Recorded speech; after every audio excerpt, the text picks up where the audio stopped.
राकेश एकदम एकदम फटीचर जोक था। फटीचर था तो तुम हंसी क्यों? बोलो बोलो। पर मम्मा इसे पीजे बोलते। पीजे माने पुअर जोक। एकदम पुअर था। ओए ओए, जोक जोक होता है ना, पुअर वर नहीं होता, समझे क्या?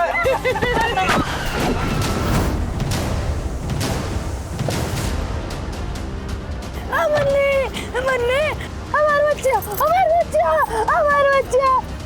चलो गाड़ी में बैठो।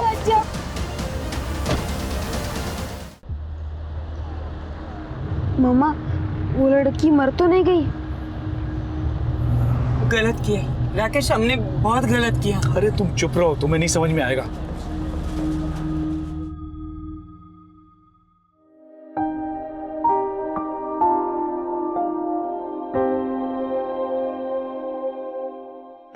खा लो, इसमें प्रोटीन और विटामिन है। हमें नहीं खाना ये। नहीं खाना? अगले हफ्ते डिस्ट्रिक्ट लेवल का टूर्नामेंट है। हमें नहीं जीतना और मेडल। हम बोर हो चुके हैं प्रोटीन विटामिन खा खा के। हमें पूरी खाना है, पराठा खाना है, बर्गर भी तो खाना है और सेहत का सत्यानाश करना है। याद है ना तुम्हारा ड्रीम? तुम्हें पीटी उषा बनना है, याद है ना? खा लो चुपचाप। हमें नहीं बनना पीटी उषा। और वैसे भी वो औरत है और मैं लड़का। चुपचाप से खा लो वरना पापा को बोल देंगे। हेलो, सब ठीक है घर पे? हाँ घर में तो सब कुछ ठीक है। मैं क्या बोल रही हूँ, आप आज थोड़ा जल्दी घर आ जाइए ना। मुझे तो अभी भी लग रहा है कि हमें उस माँ बेटी को लेकर अस्पताल जाना चाहिए था। हमने बुरा किया ना। तुम वही वाला बात लेकर अब तक बैठी हो। अरे भूल जाओ सब और नीलू पर ध्यान दो। हाँ हाँ, उसे तो अभी अभी मैंने हेल्दी खाना दिया है। आप जल्दी आ जाइएगा। हाँ ठीक है। नीलू, नीलू कहाँ चला गया है ये? नीलू, नीलू क्या है ये? मम्मा पराठा खा रहा हूँ। तू पराठा नहीं, एक लपड़ खाएगा। रख, कितने बार मना किया है पराठा खाने से। रख। अरे क्या बात है, तुम इतना क्यों नीलू को डांट रही हो? आप तो है ना बीच में बोलिए ही मत। मैं अपने बेटे से बात कर रही हूँ, बराबर से जानती हूँ मैं। मेरा बेटा स्पोर्ट्समैन है, मेडल लाता है, इसलिए आप जलते हो ना उससे। इसीलिए आप उसे पराठा खिला खिला के अपने बेटे जैसा, हाथी जैसा बनाना चाहते हो। देखो खबरदार, जो तुमने मेरे चिकू को हाथी कहा तो। और खबरदार, आइंदा मेरे बेटे को पराठा खिलाया तो। चल नीलू। चल नीलू, बढ़िया है। सर ना ही मेरे पास कोई आईडी प्रूफ है और ना ही मेरे पास लिविंग सर्टिफिकेट है। कोई टेंशन वाला बात नहीं है, 500 रुपये अलग से लगेगा। ये लीजिए सर। सर नकली बनाओगे? अरे नकली असली कौन देखता है आजकल। सर मेरा काम तो हो जाएगा ना? अरे जब बोले हैं तो हो जाएगा, और जो एड्रेस बताया पहुंच जाना। ठीक है? ठीक है सर, थैंक यू। चल। नीलू, नीलू, सुनीता जी, सुनीता जी, आपने मेरे नीलू को देखा है कहीं? नहीं। नीलू, अंकल जी, आपने मेरे नीलू को देखा कहीं? नहीं बेटा, हमने तो देखा नहीं। नीलू,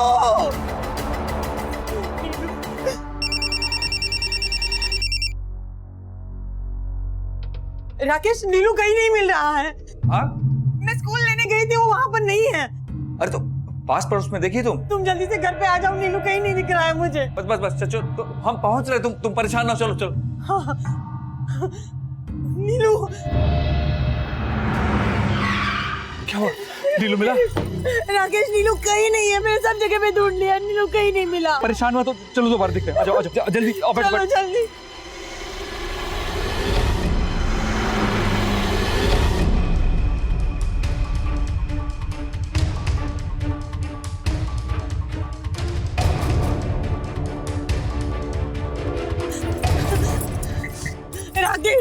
राकेश, हम कब से नीलू को ढूंढ रहे हैं, वो मिल ही नहीं रहा है। चलो ना, हम पुलिस स्टेशन चलते हैं। क्या सोच रहे हो? पुलिस के अलावा हमारे पास और कोई चारा नहीं। तुम चलो ना, और अगर तुम नहीं आओगे तो मैं अकेली जाऊंगी। सुन, एक काम करो, मैं चलता हूँ तुम्हारे साथ, लेकिन पुलिस के सामने उस एक्सीडेंट के बारे में बात मत करना। तुम जल्दी से चलो। आ जाओ।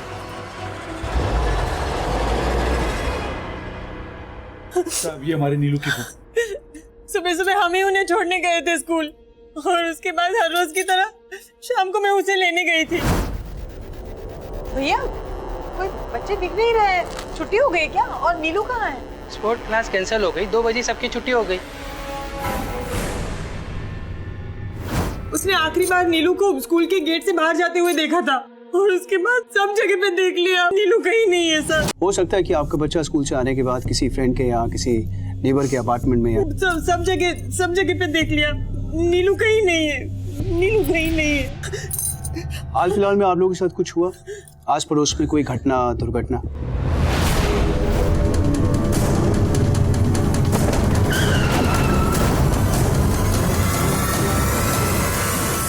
घटना दुर्घटना माने?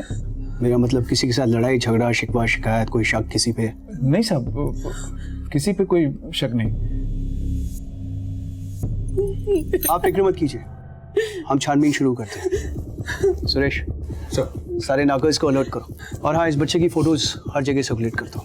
और एक काम और करो, इनकी बिल्डिंग के आसपास एक राउंड देख लो, हो सकता है किसी ने बच्चे को दोपहर के बाद देखा हो। क्या नाम बताया आपने बच्चे का? Neelu. Full name? Nilesh Ojha. Note down. Nilesh sir. देखिए, आप फिक्र मत कीजिए, मिल जाएगा आपका बच्चा। तुमको लिमिट में रहने को बोले हैं, समझ नहीं रहे हो क्या? हाँ? अबे सच्चाई से कहाँ फालतू के बातें क्या कर रहे हो? अरे भैया काहे उत्पात फैला रहे हो? अरे लड़ने की क्या जरूरत है?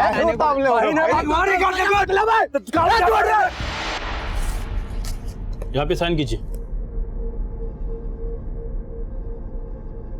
वैसे क्या लगता है ये आपका? बेटा है मेरा। ए, इधर आ।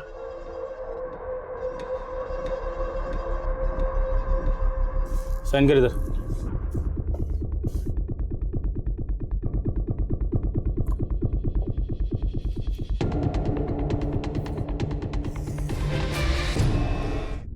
Already unlimited. हाँ, मम्मी को टच भी किए ना तो ना आप बाप रहेंगे ना हम बेटा। क्या बोला? इज्जत? हाँ, इज्जत, बड़ा इज्जत वाले हैं आप। अपनी बीवी को प्रताड़ित आप कर रहे हैं, शादीशुदा होकर एक लड़के के बाप होकर बाहर गर्लफ्रेंड आप रखे और इज्जत हम बर्बाद कर रहे हैं। पता है आज थाने में किसके कारण बंद हुए? आपके कारण। पूरे शहर में डिस्कशन हो रहा है आपकी रखेल की बेटी नेहा कुमारी के बारे में। का की है, शकबाजी हो रहा है किसी असलम खान के साथ में। खान साहब से मोहब्बत चल रही है आपकी ये सौतेली बेटी। अब इज्जत कौन दोबारा है? या आपकी सौतेली बेटी या अपना बेटा? बात करते हैं। मिंटू आओ।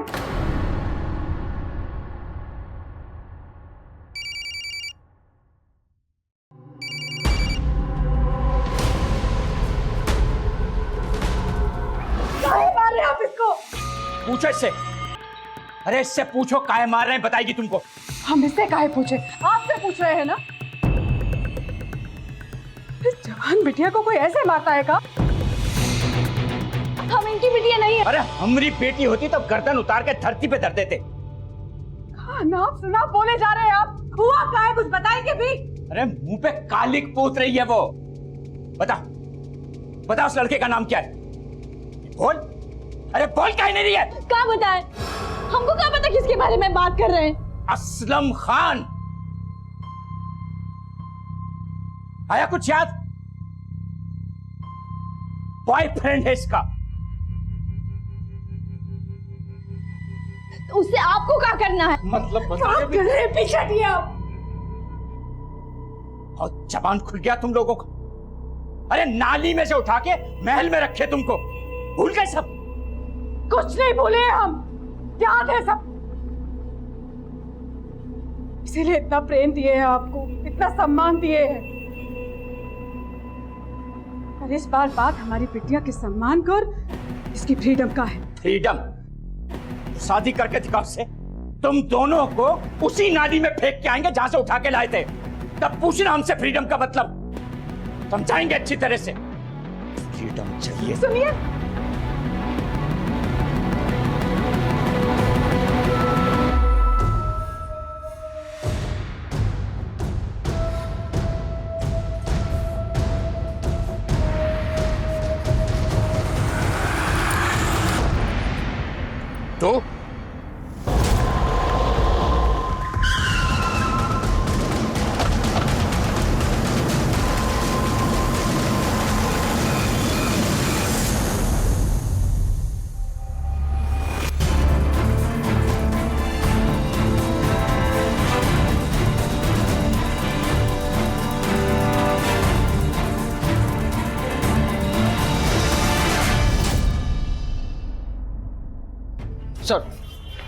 सर हमने नीलेश के आस पड़ोस में पूछताछ की सर,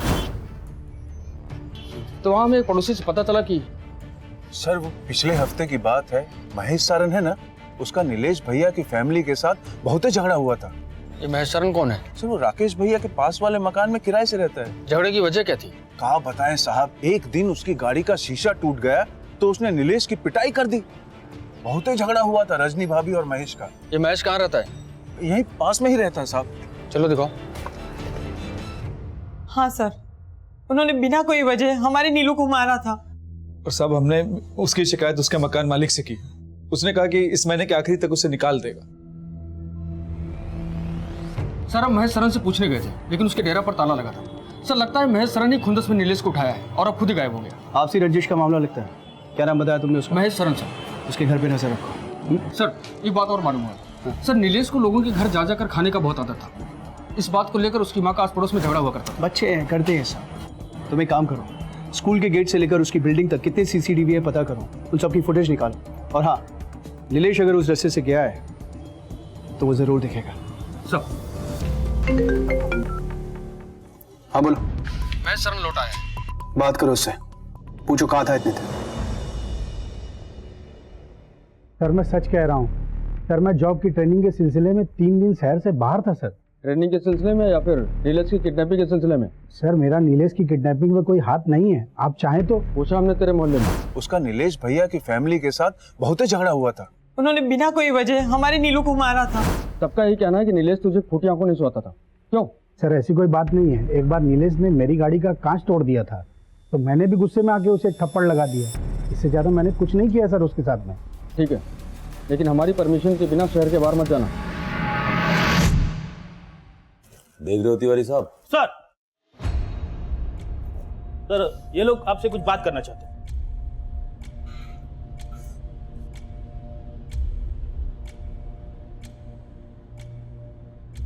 साहब हमारा नाम है विजय और ये हमारी बहन है दुर्गा। साहब हमारे बहनोई गोपाल मिश्रा और भांजा मिंटू 2 दिन से गायब है, कहीं पता नहीं चल रहा साहब। आखिरी बार आप लोग कब मिले थे उनसे? 3:30 बजे घर से निकले थे साहब, बहुत गुस्सा में थे। घर में घुसते ही अलमारी से 20 लाख रुपए निकाले, बहुत टेंशन में थे। कहाँ जा रही है बैग लेके? छोड़िए इसे। मुंह मत चलाना मेरे सामने।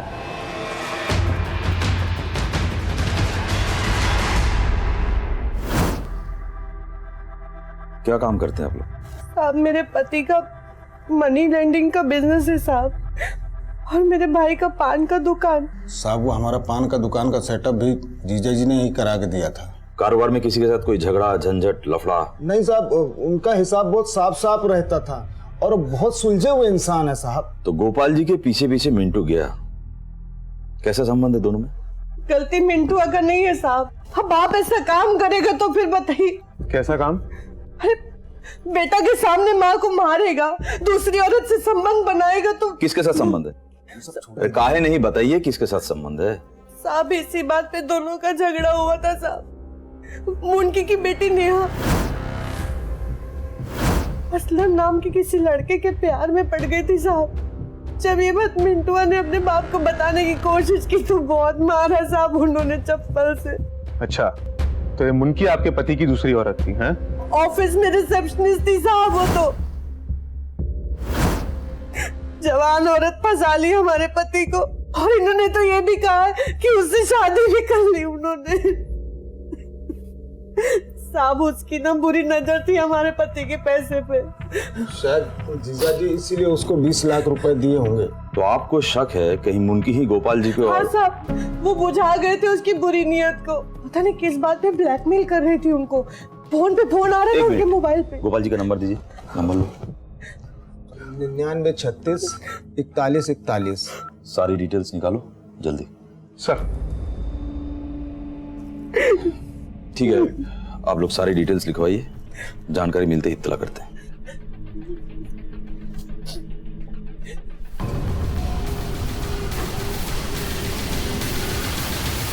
गोपाल के ऑफिस में पता कीजिए कि कौन कौन से लोगों को पैसा देने वाले हैं। हो सकता है लेन देन के चक्कर में हादसा हुआ हो। और मुनकी, इससे बात करना होगा।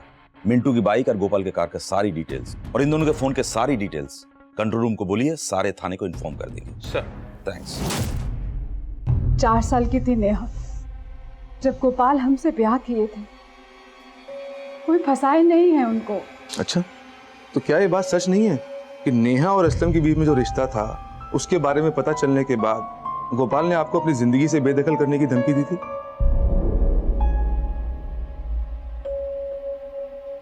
हाँ दी थी, पर हम मना लिए थे उन्हें। कमाल कर दिया आपने, एक तीर से 2 निशाने लगा दिए। आपके हाथ में जायदाद भी लग गई और असलम के प्यार का रास्ता भी साफ हो गया। देखिए, हम ऐसा कुछ नहीं किए हैं, और पैसे का लालच हमको नहीं उस मिंटू को है जिसके बाप ने उसको जायदाद से बेदखल कर दिया है। दुर्गा की मेहरबानियों से जिंदा है वो नशेड़ी। वैसे आप दोनों गोपाल से आखिरी बार कब मिले थे? जी वो जब हम दोनों को मारने की धमकी दिए थे, बस उसी दिन आखिरी बार देखे थे उन्हें।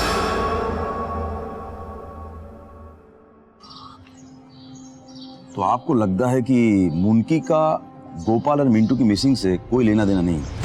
सर, हमको लगता है मिंटू का 20 लाख पर नियत था, इसलिए बाप के पीछे गया और उसको किडनैप कर लिया। और शायद गोपाल को किडनैप करने का प्लानिंग भी पहले से था, इसलिए अपना फोन घर पर छोड़ कर गया ताकि कोई ट्रेस ना कर सके, और अब खुद पुलिस के डर से कहीं छुपा बैठा। अगर ये प्लान था तो बहुत ही बकवास प्लान था। गोपाल के पीछे मिंटू गया, ये बात सबको पता है, तो पहला शक उसी पे आएगा। और अगर प्लान करके किडनैप करना होता तो फोन घर छोड़कर क्यों आता? एक फोन इंसान के सारे राज खोल देता है।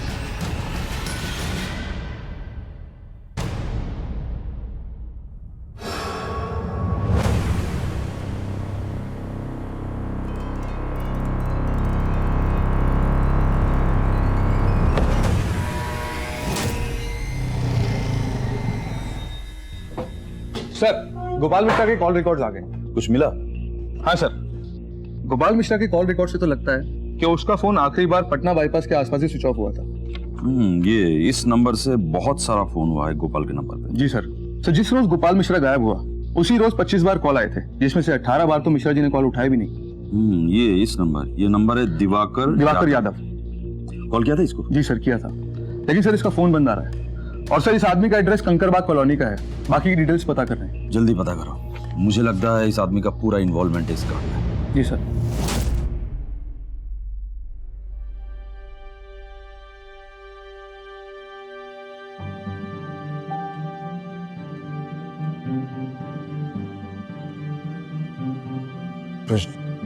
चलो कुछ खा लो। राकेश, क्या मैं इतनी बुरी माँ हूँ कि नीलू मुझे छोड़ के चला गया? कैसी उल्टी सीधी बातें कर रही हो तुम? तो फिर कौन हमसे बदला लेना चाहता है? कहाँ चला गया मेरा बच्चा? राकेश प्लीज तुम नीलू को कहीं से भी लेकर आओ, मुझे उसकी बहुत याद आ रही है। मेरा नीलू।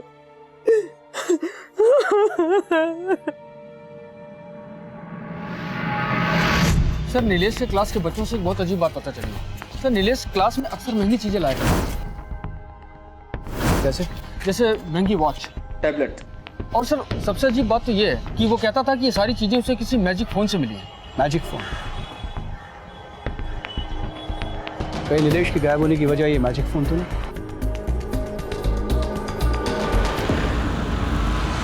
क्या हुआ सर?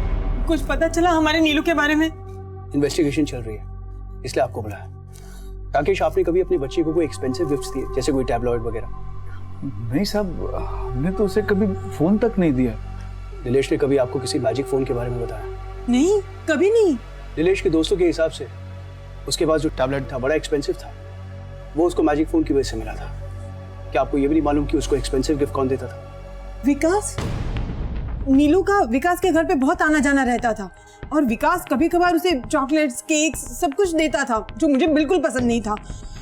हो सकता है ये विकास ने ही वो मैजिक फोन लाया हो उसके लिए। चॉकलेट्स, गिफ्ट्स, कोई खास वजह?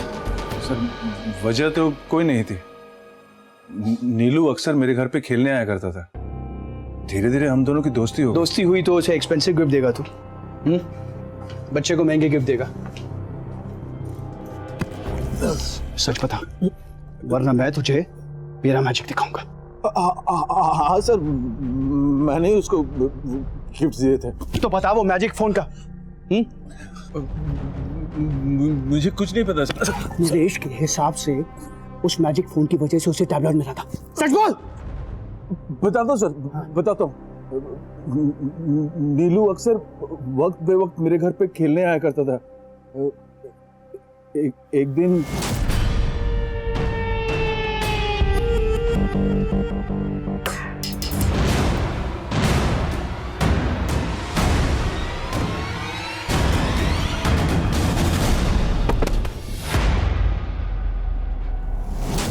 क्या कर रहा था तू? हाँ, सच्ची बोल। रोक। पिछली बार जब तुझसे पूछा था तो सच क्यों नहीं बोला तू? बोल। सर, मैंने नीलू को डरा धमका कर फोन लेने की बहुत कोशिश की, लेकिन बच्चे को डराएगा तू? इसलिए तूने उसके माँ बाप के सामने अच्छा बनने का नाटक किया, नरेश के साथ दोस्ती बनाई, ताकि जब तू ये कांड करे तुझ में कोई शक ना करे। नहीं सर, नहीं सर, मेरी बात का विश्वास कीजिए सर। नीलू के गायब होने में मेरा कोई हाथ नहीं है। आप चाहे तो क्रॉस चेक कर सकते हैं सर। सुरेश, चल चल।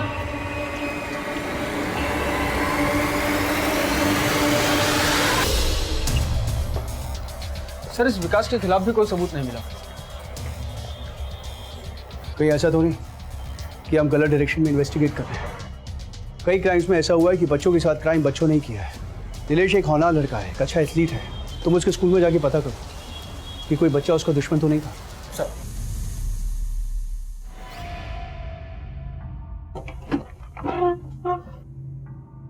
सर मैंने मिंटू के दोस्तों से पूछताछ की, पर उनका मिंटू और गोपाल के केस से कोई लेना देना नहीं। और हाँ सर, वो असलम का बैकग्राउंड भी चेक किया, उसका भी मिंटू और गोपाल के केस से कोई लेना देना नहीं है। पर सर, जब मैंने गोपाल के ऑफिस में छानबीन की तो उसका पता चला कि गोपाल का पैसे लेने देने का बिजनेस था, जिसमें गोपाल को पैसे लेने से ज्यादा पैसे देने थे। माने? मतलब ये कि सर, गोपाल पर काफी सारे लोगों का कर्जा था। मनी लेंडर कर्ज क्यों लेगा? वही तो सर, लगता है कि उसका कुछ और भी बिजनेस है। फिर तो गोपाल के गायब होने में किसी देनदार का भी हाथ हो सकता है। अच्छा, गोपाल के क्रेडिटर लोगों का लिस्ट मिला? नहीं सर, लगता है गोपाल कोई पर्सनल डायरी मेंटेन करता था। उसके ऑफिस में सिर्फ ये रजिस्टर मिला है और इसमें नाम नहीं, कोड वर्ड्स हैं। और उसके ऑफिस वालों का कहना है कि ये जो कोड वर्ड्स हैं ये क्रेडिटर्स के नाम हैं, जिनका उन्हें खुद भी नहीं मालूम कि ये हैं कौन लोग।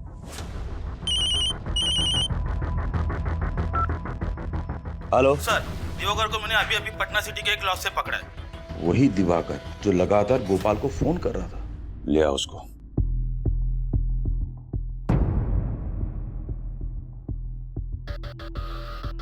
मुझे क्यों बुलाए साहब यहाँ? कैसा? ठीक है सर। पानी पिएगा? अरे सीधा बैठ, सीधा बैठ। इसलिए भाग रहा था? भाग नहीं रहे थे सर, हम तो ढूंढ रहे थे। किसको? उसी को जो सबका पैसा लेकर फरार हो गया है, गोपाल मिश्रा। पर वो तो कर्जा देता है। ये सब ढकोसले है साहब, वो तो बहुत बड़ा सट्टेबाज है। किस बात का सट्टा? बता दे किस बात का सट्टा। ये बहुत धारा लगेगा तेरे पे। अबे बोलेगा कि नहीं बोलेगा? अब बोलता हूँ साहब, बता। क्रिकेट का बुकी है साहब, वो क्रिकेट पे सट्टा लगाता है वो। और तेरा क्या कनेक्शन है? मैं भी उसके पास सट्टा खेलने जाता हूँ साहब। अच्छा ये बता, सट्टा लगाता कहाँ है? और किसी को सट्टा लगाना हो तो किसके पास जाना पड़ता है? सारा धंधा फोन पर होता है साहब, और भरोसे पर। और किसी अनजान आदमी को सट्टा लगाना होता है तो रेफरेंस का जरूरत होता है। वही हम गलती कर बैठे साहब। हमने कपिल को गोपाल से मिलवाया। गोपाल भाई, कपिल नाम का आदमी है, उसको खेलना है। ऐसा खा के भाग तो नहीं जाएगा? अरे सर, मेरी जवाबदारी है, आप टेंशन मत लो। मैं आपको एक कॉन्फ्रेंस से लेता हूँ, 1 मिनट। हेलो कपिल। हाँ, गोपाल भाई आना ऑनलाइन पे, बात करना। भाई जी, आप चिंता मत कीजिए, मेरे ऊपर भरोसा रखिए। हाँ गोपाल भाई, अपना ही है, अपने आदमी है। जब सारी डीलिंग फोन पर होती है तो पैसे का लेन देन कहाँ होता है? साहब, हर भूखी का अपना एक कैश पॉइंट होता है शहर में, वहीं से इनडायरेक्ट पैसों का लेन देन होता है। गोपाल का कहाँ है? वो विजय का दुकान साहब, विजय का दुकान। साहब हर बुकी के पैकेट के ऊपर एक कोड होता है और कस्टमर के कोड से उसको कोड को मिलाया जाता है। उसके बाद वो पैकेट लिया और दिया जाता है। उसके बाद हम गोपाल को फोन कर देते हैं साहब। पैकेट लेकर जाते हैं, कोई पैसा नहीं गिनता? साहब ये बेईमानी का धंधा है, ईमानदारी से चलता है। ये बता, बुकी इतने पैसे के लेन देन का हिसाब कैसे रखता है? हर बुकी के पास फोन, सिम्स और डायरी होती है और उनका एक अकाउंट टीम भी होता है। वही सब पैसे का लेन देन मैनेज करते हैं। कपिल तुझसे पैसा क्यों मांग रहा था? कपिल सट्टे की एक बाजी में बहुत सारा पैसा जीता था साहब। मैं 20 लाख रुपए जीत गया। 20 लाख। गोपाल ने पैसे देने से मना कर दिया। क्यों मना कर दिया? क्योंकि उसने बोला कि उसने गलत सेशन खाया है और गोपाल ने बोला कि कपिल ने गलत सेशन खेला है, इसलिए उसकी बेट नहीं मानी जाएगी और उसने पैसे देने से मना कर दिया। अब साहब कपिल मुझे धमकी देने लगा, अगर पैसा नहीं दिया तो पैसा हमको देना पड़ेगा। अब बताइए साहब, इतने सारे पैसे मैं कहाँ से देता? फिर हमने तय किया कि उसको कहीं से भी बाहर से धर पकड़ेंगे उसका कॉलर। 5 घंटे तक उसका वेट किए, लेकिन मिश्रा नहीं आया साहब। बाद में हमें पता चला कि हमारे जैसे बहुत सारे लोगों ने बैटिंग में पैसा लगाया था और किसी को पैसा वापस नहीं दिया। बताइए साहब, 20 लाख रुपए हम कहाँ से लाते? कपिल तो हमारे जान मार देगा।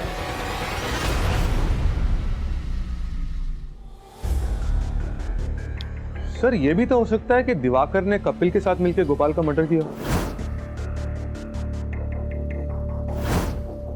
मिलकर क्यों? दोनों अकेले में भी कर सकता है। और लाश कहाँ है? और मिंटू को मारने का इन लोगों के पास कोई कारण नहीं है। सर हमको लगता है कि आप कहीं कुछ इशारा कर रहे हैं। इशारा करने का उम्र चला गया है तिवारी जी, समझने की कोशिश कीजिए।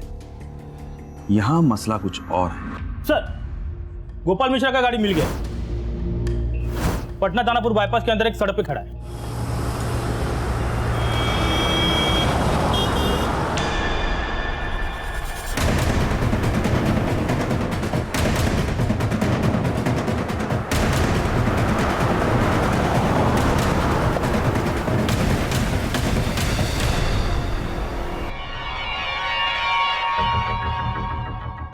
इन ब्लड सैंपल का डीएनए रिपोर्ट्स निकलवाइए जल्दी। जी सर। सर पर एक बात मुझे समझ में नहीं आई, यह पटना से इतनी दूर बाईपास से 3 किलोमीटर अंदर गोपाल मिश्रा क्या करने आया होगा? या तो किसी ने लाया होगा या फिर किसी ने बुलाया होगा। आपके कहने का मतलब है कि अपहरण? मतलब गोपाल मिश्रा को उसी की गाड़ी में किसी ने किडनैप किया, यहाँ लेकर आया और उसका मर्डर कर दिया। पर इसमें एक पेच है। क्या सर?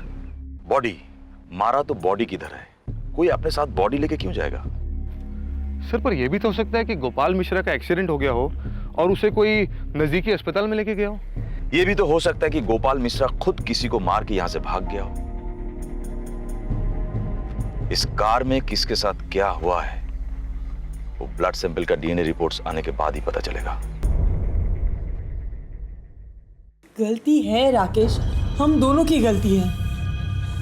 हमारे बुरे कर्मों की वजह से आज हमें हमारे नीलू के बारे में कुछ पता नहीं चल रहा है। पता नहीं वो कहाँ होगा। अगर हम उस दिन माँ बेटी को लेकर हॉस्पिटल गए होते ना तो ऐसा नहीं होता। अरे तो नीलू को और उस एक्सीडेंट को क्यों जोड़ रही हो? उनका रिलेशन क्या है? किस बात के लिए जोड़ रही हो? वो दोनों चीजें आपस में जुड़ी हुई है, तुम समझ नहीं रहे हो। राकेश मुझे लगता है कि हमें जाकर उस माँ बेटी को मिलना चाहिए। तुम चलो ना प्लीज, हम उनको मिल के आते हैं। रजनी कहाँ ढूंढेंगे हम उन्हें? और अगर वो मिल भी गए ना तो एक नई मुसीबत खड़ी हो जाएगी। मैं बोल रहा हूँ तुम्हें नहीं आना है तो मत आओ, पर मैं उन लोगों को ढूंढ के रहूंगी। अरे रजनी बात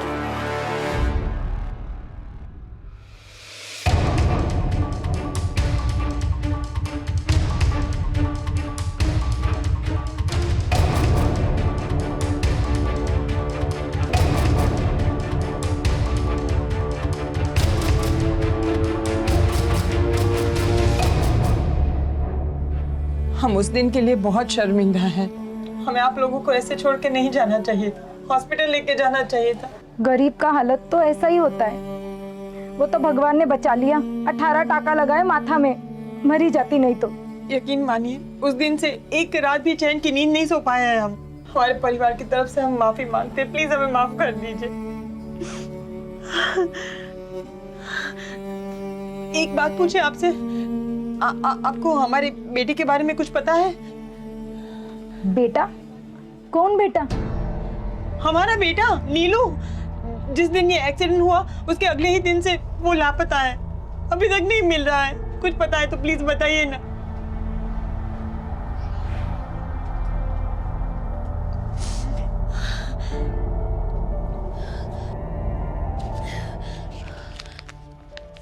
ये रखिए,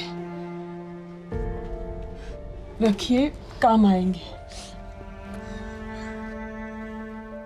सुनिए, कर्म का फल तो भोगना ही पड़ता है।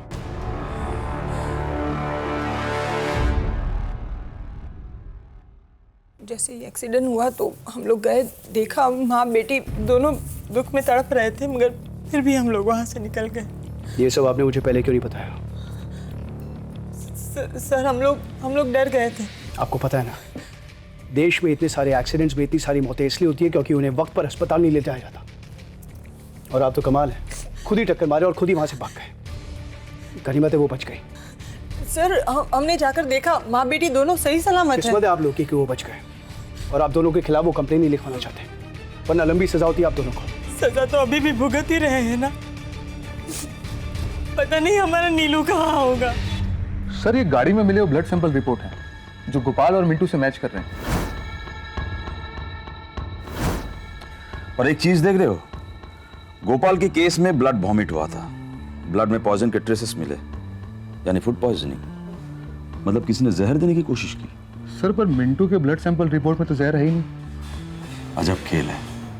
मिंटू गोपाल के पीछे पीछे निकला, गाड़ी में दोनों में हाथापाई हुई, खून बहा, पर कौन मरा कौन जिंदा ये समझ में नहीं आ रहा है। और अगर कोई मरा तो बॉडी कहाँ है? और सर सोचने वाली बात यह भी है कि आखिर गोपाल मिश्रा को जहर देगा कौन?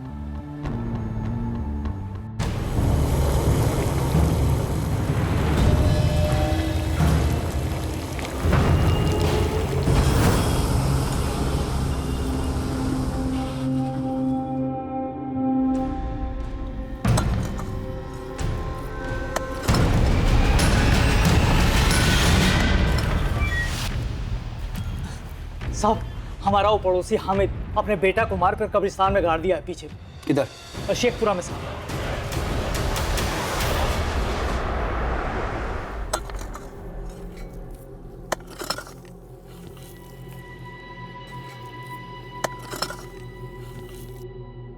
सर यहाँ कुछ भी नहीं है। काय बॉडी बोल। साहब हम यही दफनाए थे, हम अपना बेटा को नहीं मारे हैं, गलती से। दिन भर गली मोहल्ला में दौड़ता रहता था, एक और अक्षर नहीं पढ़ता था, 3 बार एक के क्लास में फेल हुआ। कल उसको बोले हम कि घर जल्दी जाकर पढ़ने बैठ जाना, तो हमसे बहस करने लगा। बस हमारा माथा घूम गया। बगल में डंडा पड़ा था, उठा के 4 ठो मारे और मार के उसको कोठरी में बंद कर दिया।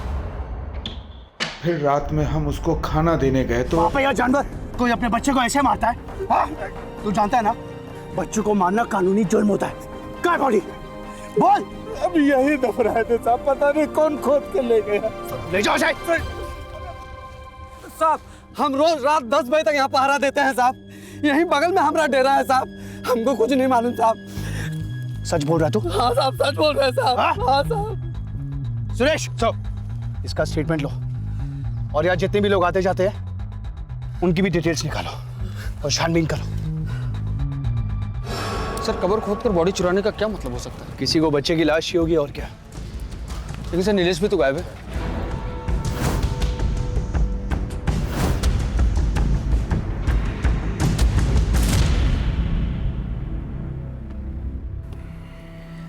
दिवाकर ने कहा कि गोपाल उसे पैसा देने 11 तारीख शाम को उस फ्लैट पर आने वाला था।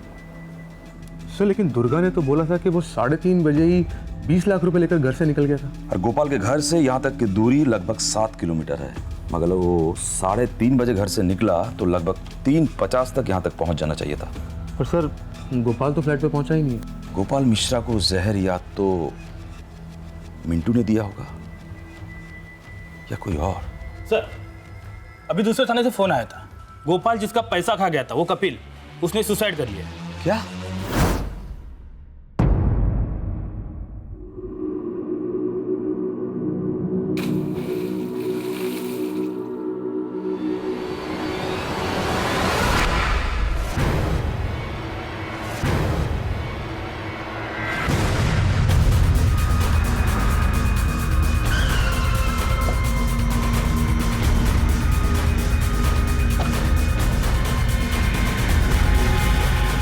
कब्र से गायब हुआ था। बच्चे की लाश को कब्र से निकाल कर कोई तालाब में क्यों फेंकेगा, समझ में नहीं आ रहा। किसने देखा इसकी लाश को सबसे पहले? सर मैंने देखा।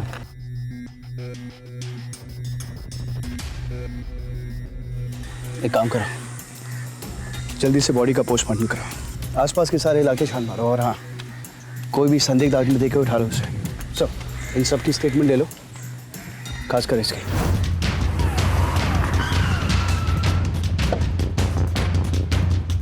सर आसपास के लोगों को बहुत बदबू आ रही थी, उन लोगों ने पुलिस को फोन किया था और सर फॉरेंसिक वालों को बुला लिया, वो लोग आ चुके हैं। सर मेरे वाले को बाहर करो। only one question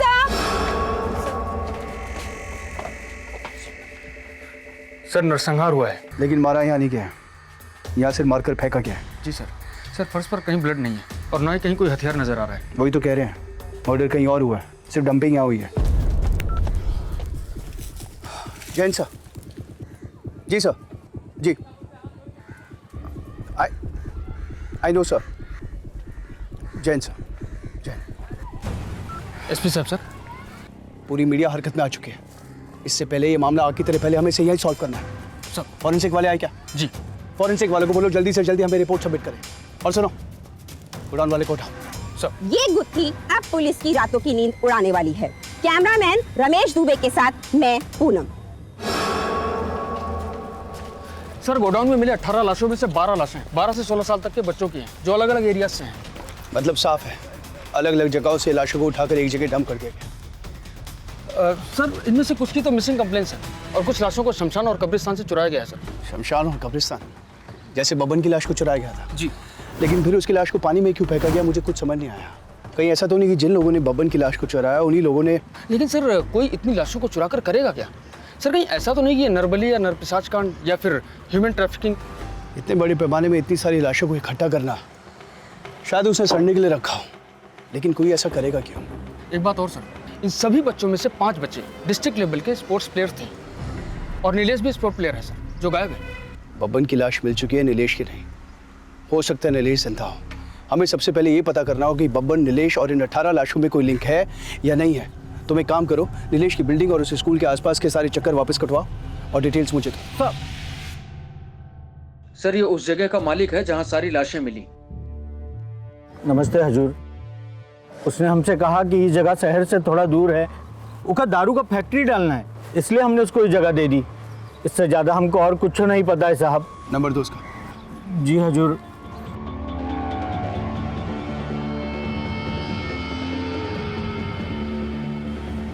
डायल करूँ सर? रुको, अगर वो क्राइम में इन्वॉल्व है तो हमारे कॉल से अलर्ट हो जाएगा वो। तुम सिर्फ उसकी लोकेशन ट्रेस करो और एक मिनट मुझे अपडेट करो। सर।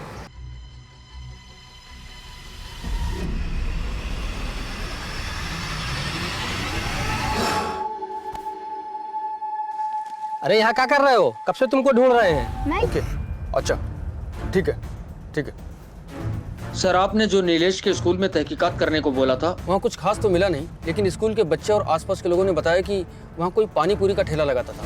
लेकिन जिस दिन से नीलेश गायब है उस दिन से वो नजर नहीं आया। किसका ठेला था? सर नाम तो लोगों को नहीं पता, लेकिन बोल रहे हैं कि कोई दाढ़ी मूंछ वाला आदमी था। आसपास के लोगों को बुलाओ और उसका स्केच बनाओ जल्दी। सर। हेलो क्या? ठीक है हम पहुंचते हैं। सर काची तालाब के पास कोई लाश मिली है। ड्राइवर काची तालाब।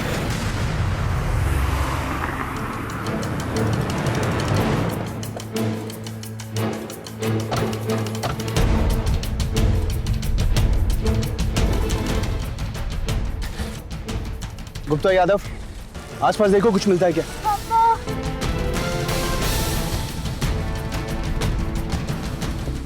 गला घोट के हत्या की है इसकी, बॉडी पोस्टमार्टम के लिए भेजो। सर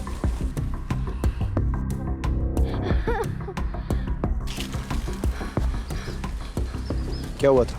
मैं उधर गुल्ली डंडा खेल रहा था और फिर पापा आए और फिर हड्डी लेके गए। हड्डी? हाँ। कहाँ से मिली हड्डी?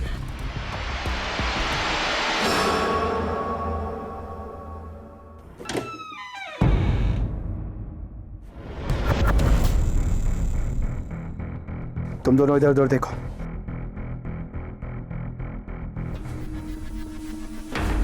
या तो हड्डियों की पॉलिश भी की जाती है। सर इधर देखिए।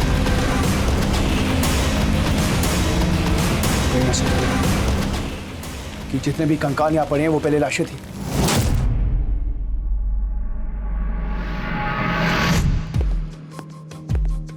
सर यस सर, आपने जो फॉरेंसिक रिपोर्ट मंगवाई थी गोपाल और मिंटू के केस में, वो आ गई है। खून में एकोनाइट नाम का जहर मिला है और इस रिपोर्ट के मुताबिक 5 ग्राम जहर दिया गया है। 5 ग्राम एकोनाइट एक आदमी को 20 से 25 मिनट में मार सकता है, और किसी नशीले पदार्थ में मिलाकर दिया जाए तो 10 से 15 मिनट ही काफ़ी है। अच्छा, जो कॉल डिटेल्स निकालने के लिए बोला था, निकाला? Yes sir. सर, मैंने गोपाल के बिटिंग सर्कल में काफ़ी सारे लोगों को ट्रेस किया, लेकिन सर ये एक नंबर देखिए।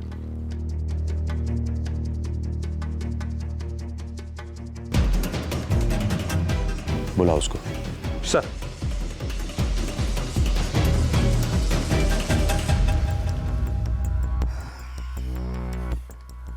विजय बाबू, अपने जीजाजी से इतनी नफरत कि जहर देकर उसे मार दिया? साहब, हमने कुछ नहीं किया है, हम सच बोल रहे हैं। बकायदे शुरू करेगा या मैं धुलाई शुरू करूं? सब बता रहे साहब। माना कि साहब गोपाल ने हमें रुपए पैसे की मदद की थी, लेकिन वो बहुत कमीना इंसान था साहब, जानवरों जैसा अत्याचार करता था साहब। हर दूसरे दिन हमारी बहन का फोन आता था कि आज फिर उसने मारा। बताती थी साहब कि कहाँ कहाँ चोटें आई। साहब, 11 तारीख की दोपहर को मेरी बहन का फिर से फोन आ रहा। जी रो मत, तुम चिंता ना करो। तो हमने सोचा इस गोपाल का कुछ करना ही पड़ेगा। गोपाल के बेटिंग रैकेट खुलते ही मुझे तुझ पर शक हो गया था। तेरे कॉल रिकॉर्ड से हमें पता चला कि जिस दिन गोपाल और मिंटू गायब हुए थे, उसी रात को तूने एक शमशान घाट में कॉल किया था। हमारा तुझ पर शक बढ़ता गया, इसलिए हमने तेरी खोजबीन शुरू की। सर, गोपाल रोज 3:30 बजे के आसपास विजय की दुकान पर 30 सेकंड के लिए रुकता है, वहां से एक पुड़िया लेता और निकल जाता है। फॉरेंसिक रिपोर्ट में ब्लड वॉमिट, तभी मुझे पता चल गया कि किसी नजदीकी आदमी ने उसे जहर दिया है। गोपाल ने घर में आखिरी बार कितने बजे खाना खाया था? सब वो तो 3 बजे गए थे, कुछ 1 बजे के आसपास चाय पी थी बस। 1 बजे? अगर उस चाय में जहर होता तो गोपाल की मौत 15 मिनट बाद यानी 1:15 तक होती, लेकिन फॉरेंसिक रिपोर्ट के मुताबिक गोपाल की मौत 3:45 पर हुई। गोपाल का घर उस फ्लैट की दूरी लगभग 20 मिनट की है, यानी बीच में ही कुछ खाने से उसकी मौत हुई थी। और इस रास्ते के बीच सिर्फ साहब, गोपाल हमेशा की तरह फिर हमारी दुकान से की गोली लेने आया और मैंने उसकी गोली में जहर मिला दिया। उसके बाद वो निकल गया।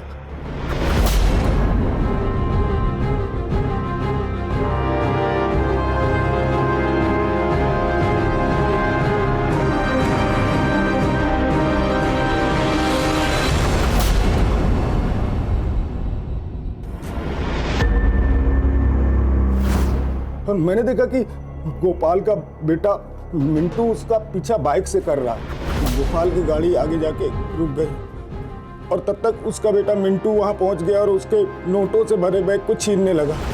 उसी दरमियान मैंने बड़ा सा पत्थर उठाया और मिंटू के सर पे दे मारा। दोनों की लाशें लेके हम शमशान गए।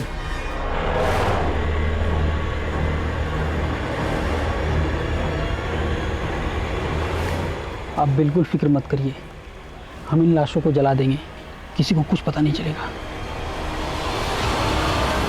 बिना अंतिम संस्कार के जला दी। ले जाओ इसको अंदर। अच्छे से लड़ाई करना है इसकी। ले इसको।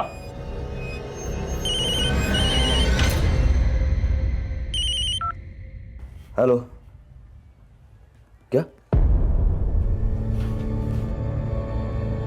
अभी आता हूं। गोपाल और मिंटू के केस में एक नया ब्रेक थ्रू।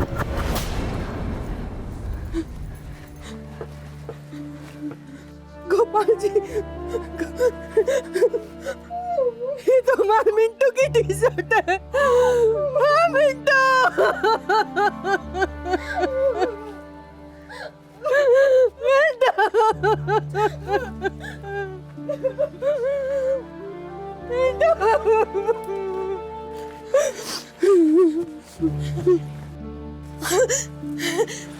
नहीं है, हमारे नीलू के कपड़े नहीं है इसमें। इसमें नीलू के कपड़े नहीं है। नहीं है, नीलू के कपड़े नहीं है इसमें। क्रिमिनल जॉब ही है, बस उसके क्राइम करने का तरीका बहुत ही अलग और घिनौना है। एक के बाद एक लाशें आ रही हैं, बस इसके बीच का कोई लिंक नहीं मिल रहा है। कोई तो होगा जो इस लिंक को जरूर जानता है। गोपाल और मिंटू की बॉडी तो शमशान के गार्ड ने जला दी थी, फिर वो बॉडीज यहाँ कैसे आई? मुझे डबल पैसे मिल रहा था साहब, इसलिए मैंने बॉडी बेच दी साहब। उन लाशों को एक आदमी को बेच दिया था। ये रहा साहब उसका नंबर।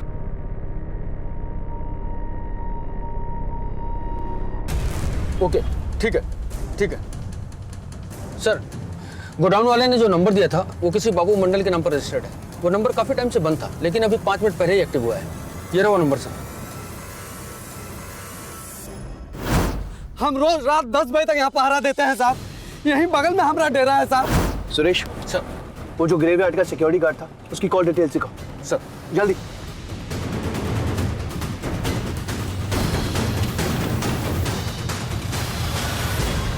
That's it. नीलेश और बबन के मिसिंग के पीछे इस आदमी का हाथ है। रखो ये। हेलो हेलो, मैं अविनाश सिंह बोल रहा हूँ। हाँ, मैं आपको एक नंबर भेज रहा हूँ। जी।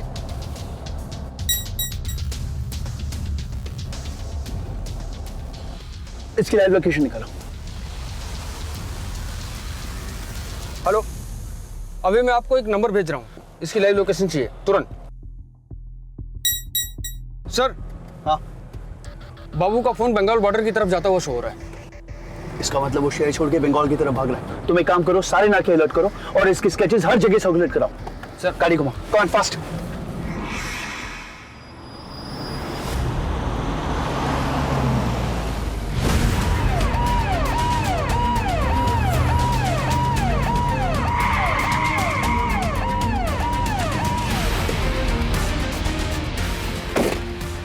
नीचे उतर, नीचे उतर। ले जा से। चल, चल, इधर चल। खोलो से।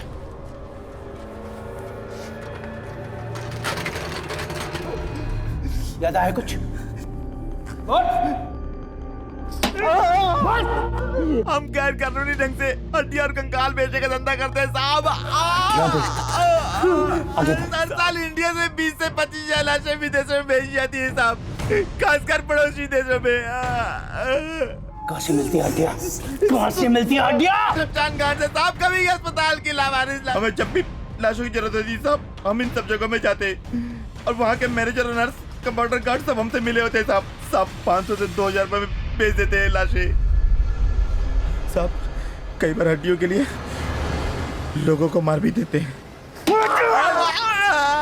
साहब। कारण होता है साहब, कारण होता है साहब। 12 से 15 साल तक के जो बच्चे होते हैं ना साहब, स्वस्थ बच्चे, उसके स्केलेटन की ज्यादा डिमांड होती है साहब, खासकर विदेशों में। स्वस्थ बच्चे को मारना मुमकिन नहीं होता ना साहब, तो एजेंट हमें 4 गुना ज्यादा कीमत दे देते हैं।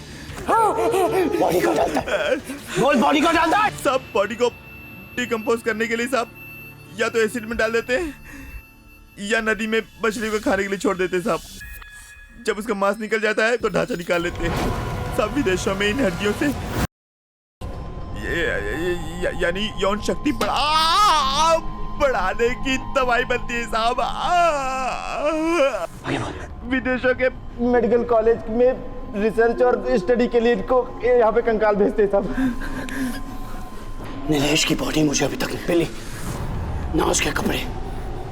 मैं उम्मीद कर रहा हूँ कि नीलेश अभी तक जिंदा है। हमें एक हेल्दी टीनेज लड़के के स्केलेटन की रिक्वायरमेंट आई थी, उसके लिए एजेंट बहुत सारे पैसे देने को भी रेडी था। अच्छा ये बताओ, सबसे तेज कौन भाग सकता है? नीलू। हाँ, फिर मैंने मौका पाकर जब नीलू पानी पूरी खाने आया,